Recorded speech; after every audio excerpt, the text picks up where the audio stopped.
Hello everyone, welcome to my channel. So আজি আমি discuss কৰিম বিজনেস ষ্টাডিজ হাই secondary first ইয়াৰৰ first chapter এখন হৈছে nature and purpose of business. So এইটো হয়তো মোৰ যিখন বুক ফলো কৰিছো এই বুকখন হয়তো আপোনালোকৰ কিতাপখনতকৈ অকমান বেলেগ হ'ব পাৰে। মেবি মই পঢ়াখন এখন আপোনাৰ আছে বিজনেস ষ্টাডিজ, এইটো হৈছে মোৰ চোৱাখন। আপোনালোকৰ কিতাপখন হয়তো মোৰখনতকৈ অলপ বেলেগ হ'ব পাৰে। বাৰু যিয়ে নহওক আপোনাৰ কনসেপ্টটোহে মেইন কথা। কনসেপ্টখিনি মই যিখিনি কম সেইখিনি বস্তু আল্টিমেটলি একেখিনিয়ে থাকে।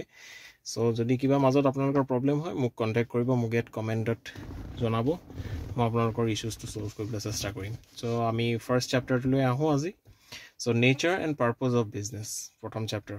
সো ইয়াতে আমাৰ চাব লাগিব যে ইয়াতে কি লিখা আছে। প্ৰথম পেৰাগ্ৰাফত কি আছে, all human beings wherever they are required to perform some of the other activities to satisfy their needs. এটোটো আমি সকলোৱে জানো যে আমি মানুহ চলিবৰ কাৰণে আমি কিছুমান নিজৰ নিডছখিনি ফুলফিল কৰিবৰ কাৰণে আমি কিছুমান অকুপেশ্যনত থাকোঁ। সেই অকুপেশ্যনটো মেবি জবো হ'ব পাৰে, বিজনেছো হ'ব পাৰে, বা যেনেকুৱা ধৰণৰ যিকোনো কাম হ'ব পাৰে। চ' সেইটোকে কৈছে, সেইটোকে কথা এই ফাৰ্ষ্ট পেৰাগ্ৰাফটোত লিখা আছে, আপোনালোকে পঢ়িব পাৰে। তাৰপিছতে কিছুমানে পইচা দিয়ে, কিছুমানে পইচা নিদিয়ে। তাৰপিছত আকৌ নেক্সট হেৰিটো আছে টাইপছ অফ হিউমেন এক্টিভিটিজ। এতিয়া হিউমেন এক্টিভিটিজ কি থাকে, দুটা ধৰণৰ থাকে। এটা আছে ইকনমিক এক্টিভিটিজ, এটা আছে নন ইকনমিক এক্টিভিটিজ। চ' ইকনমিক এক্টিভিটিজ বুলি যদি আপোনাক একদম চিম্পল ভাষাত কওঁ, ইকনমিক এক্টিভিটিজ সেইখিনি হয় যিখিনি আমি মেইন অবজেক্টিভ এটা পইচা প্ৰফিট আৰ্ণ কৰিবৰ কাৰণে যেতিয়া কৰোঁ সেইটো কয় ইকনমিক এক্টিভিটিজ। ফৰ এক্সাম্পল আপুনি এই প্ৰথম লাইনটো পঢ়ি দিম, আপুনি চাব। Activities which are undertaken by people with the object of earning money are known as economic activities. ঠিক আছে, যেতিয়া আপুনি পইচা আৰ্ণ কৰিম বুলি কিবা এটা কাম কৰে সেইটো আপোনাৰ economic activities. For example production of goods in factory, distribution of goods by wholesaler or retailer, working in factory, practicing as a doctor, lawyer, working as a teacher in a school, etc. এতিয়া for example মই কথা এটা কৈছোঁ, এইখিনি এতিয়া economic activities মানে আমি পইচা আৰ্ণ কৰিবৰ কাৰণে কৰিছোঁ। এতিয়া কিছুমান কাম থাকে আমি পইচা আৰ্ণ কৰিবৰ কাৰণে নকৰোঁ। যেনেকৈ এতিয়া কোনোবাই ঘৰত মায়ে ভাত বনাইছে বা দেউতাই কিবা কৰিছে, আমুক কৰিছে তামুক কৰিছে, এতিয়া সেইখিনি কাম আমি পইচাৰ কাৰণে নকৰোঁ, কিন্তু সেইটো ইকনমিক এক্টিভিটিজ নহয়। সেইটো মেবি আমাৰ তলত ডিছকাছ কৰা হৈছে। ইকনমিক এক্টিভিটিজ তলত ডিছকাছ কৰা হোৱা নাই। নেক্সট এইফালে আছে, মই সেইটো কোনোবা এটা পাৰ্টত বুজালে মই গোটেইখিনি কথা ভালকৈ কৈ দিম। এতিয়া নেক্সট পাৰ্টটো আমাৰ কোৱা হৈছে টাইপছ অফ ইকনমিক এক্টিভিটিজ। এতিয়া আমি ওপৰত ডিছকাছ কৰিলোঁ ইকনমিক এক্টিভিটিজ কি হয়, যিটো আমি কমপ্লিটলি পইচাৰ কাৰণে কৰোঁ, যিটো আমি পইচা আৰ্ণ কৰিবৰ কাৰণে, প্ৰফিট আৰ্ণ কৰিবৰ কাৰণে কৰোঁ। যিকোনো এটা কাম হ'ব পাৰে, সেই কামটো যেতিয়া আমি পইচা আৰ্ণ কৰিবলৈ মেইন অবজেক্টিভটো পইচা আৰ্ণ থাকিব, সেইটোৱে হ'ব ইকনমিক এক্টিভিটিজ। এতিয়া আমি তললৈ যদি যাওঁ, types of economic activities. Economic activities 3 টাইপছৰ থাকে।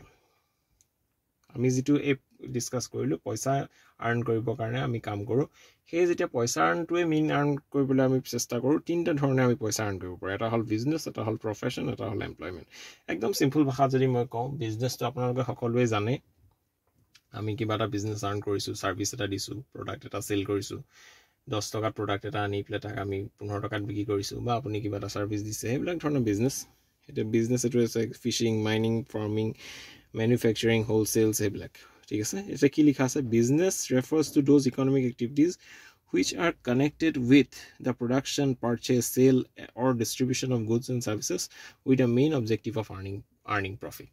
Profit earn কৰিবৰ কাৰণে যিকোনো এটা কৰা কাম, সেইটোৱে হ'ল বিজনেছ। চ' নেক্সট পইণ্ট আমি যাওঁ, profession.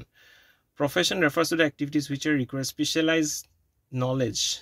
knowledge and skill to be applied by individual in a work to earn a living. এটা ফৰ এক্সাম্পল মই একদম আপোনাক যদি কওঁ, প্ৰফেশ্যন বুলি ক'লে এইবোৰ কিবা কিবি শুনি আপুনি কনফিউজ নহ'ব। প্ৰফেশ্যন বুলি ক'লে মই আজি কৈছোঁ এজন মানুহ ডিজাইনাৰ, এজন মানুহ একাউণ্টেণ্ট, এজন মানুহ চাৰ্টাৰ্ড একাউণ্টেণ্ট, বা এজন মানুহ ফেশ্বন ডিজাইনাৰ, বা যিকোনো এটা কাম কৰি আছে, বা টেলিভিশ্যনত কৰিছে, ক'ৰবাত কিবা কৰিছে। এতিয়া যিকোনো এটা কাম কৰিবলৈ হ'লে সেই মানুহজনৰ সেই কামটো কৰিবৰ কাৰণে এটা স্পেচিয়েলাইজ স্কিল লাগে। সেই যে স্পেচিয়েলাইজ স্কিলটো থাকে, সেই স্কিলটোক কয় প্ৰফেশ্যন। এতিয়া প্ৰফেশ্যনৰ আপুনি মই কৈ দিলে আপুনি বুজি পাব। মই ফাৰ্ষ্ট লাইনটো যেতিয়া আপোনাক বুজাই দিম, profession refers to the activities which require special knowledge and skill to be applied by an individual to his work to earn a living. These activities are subject to guidelines or code of conduct laid down by the professional bodies. Profession, এইটো example দিছে। For example আপুনি ইয়াতে বাৰ কাউন্সিলৰ এক্সাম্পলটো ল'ব পাৰে। ইয়াতে বুকত সেইটোৱে দিয়া আছে নেকি, হয় দিয়া আছে। ইয়াতে বাৰ কাউন্সিলৰ এক্সাম্পল দিয়া আছে, bar council of India doctors.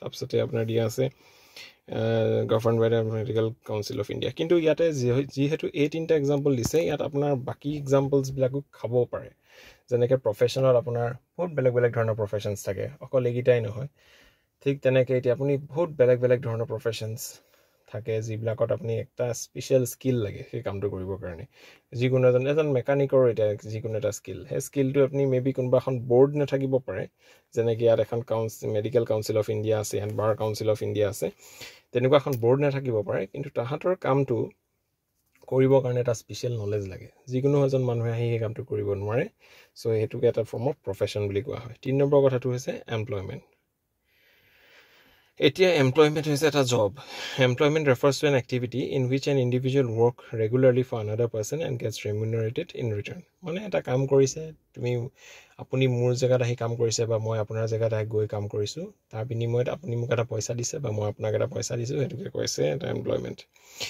Those who are employed by others are known as employees মানে সেইটোত আপোনালোকে সকলোৱে জানে কোনোবাই মই যদি আজি কোনোবা এজন মানুহক ৰাখিছোঁ মোৰ চাকৰিৰ মোৰ কোম্পানী আছে মোৰ অফিচ আছে মোৰ ব্যৱসায় আছে মই যদি তাতে এজন ল'ৰা ৰাখিছোঁ বা এজনী ছোৱালী ৰাখিছোঁ মোৰ কাম কৰিবলৈ কাৰণে মোৰ লগত সেইজনক কয় employees the persons who engage other to work regularly for them are known as employers আৰু যোনে ৰাখে তেওঁক কয় employers the remuneration paid by employer to employee is known as salary or wage ঠিক আছে চ' ইয়াতে আমাৰ এই তিনিটা কনচেপ্ট বুজালোঁ এই তিনিটা কি হয় একচুৱেলি এটা কোৱা হ'ল তাৰপিছতে ইয়াতে কিছুমান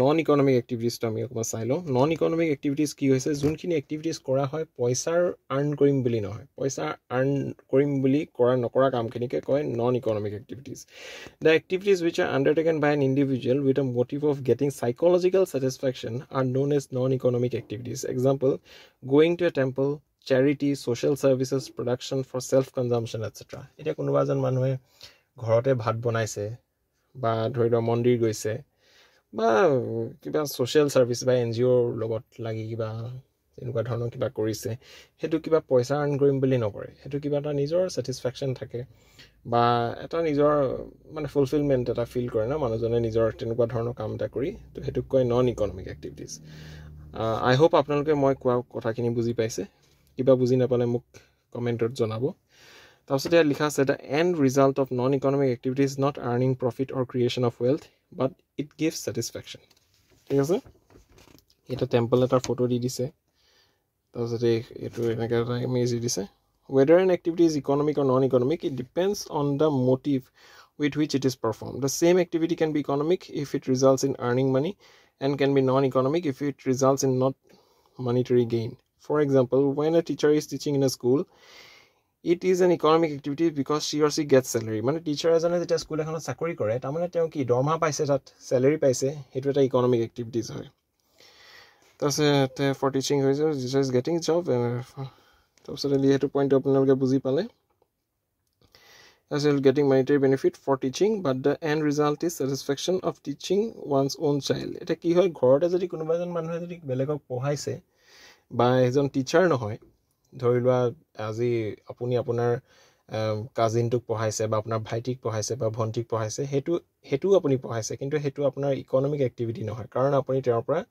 পইচা লোৱা নাই সেইটো নিজৰ ভাইটিক পঢ়াইছে স্কুল এখনত কৰা নাই সেইটো কাৰণে সেইটো কয় non economic activities I hope আপুনি বুজি পাইছে তাৰপিছত in the same way when a farmer is producing crop for selling in the market it is known as economic activity but when he is cultivating crop for self consumption then it is called non economic activities তো মানে এতিয়া এইটো কথাকে কৈছে যে যেতিয়া এজন ফাৰ্মাৰে crop production কৰে আৰু মাৰ্কেটত বিক্ৰী কৰি সি তাৰপৰা চলিবৰ কাৰণে তেতিয়া সেইটোক কয় এটা ইকনমিক এক্টিভিটিজ এই পিছফাল তলৰ লাইনটোত লিখা আছে ঠিক তেনেকৈ যদি সি তাৰ নিজৰ ঘৰতেই খেতি কৰিছে কিবা যিকোনো খেতি কৰিছে খেতি কৰি পেলাই তেওঁ নিজে খাবৰ কাৰণে কৰিছে সেইটো এটা ইকনমিক এক্টিভিটিজ বুলি কোৱা নহ'ব চ' এইটোৱে আছিল economic activities and non economic এক্টিভিটিজৰ মাজত ডিফাৰেঞ্চ কনচেপ্টছ আৰু একেবাৰে সহজ ভাষাত মই আপোনাক বুজাবলৈ চেষ্টা কৰিলোঁ nature and purpose of business এনেকৈ আৰু এটা কিবা মই লৈ আহিম নেক্সট কিবা টপিক নেক্সট